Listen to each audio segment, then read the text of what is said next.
Tamati ya michuano ya Dufi Cup imetamatika hapa ambapo Sonjo FC wakimtandika vikali timu ya Mkinga, ambapo leo wakivuka kidedea kwenye ushindi huu, ambapo Sonjo wanakuwa mabingwa katika historia yao na kuwa mabingwa katika michuano hii ambayo imemalizika. Nipo na mashabiki pamoja na meneja wa timu ya Sonjo, nazungumza naye tueleze kwa namna ambavyo walijiandaa mpaka kutamatisha michuano hii na kuwa mabingwa.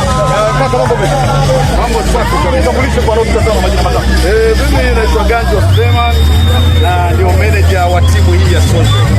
Hii timu niliandaa kwa kukamia na nilikuwa ninajiamini kwamba nitachukua hizi pesa milioni 2 za dola. Timu kidogo iliyonipa changamoto timu ya Kichakika, lakini sio Mkinga hizi mbili. Nilijua wazi Mkinga ni chapati za maji bila msusi.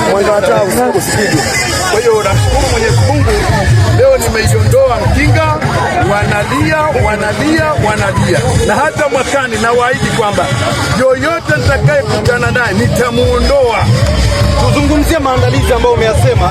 Sonjo imeonekana na vijana wengi wenye uwezo wakizungumzwa kwamba kuna gharama zinatumika katika kuwaleta na kufanya kile ambacho wanakifanya, na wanaonekana kuwa na hari kupambania timu kiasi ambacho unahisi ni wazawa wa klabu hiyo. Ni kitu gani kama viongozi ama kama manager ulikuwa ukifanya kubusti morali ya hawa wachezaji na kupata hiki ambacho umekipata?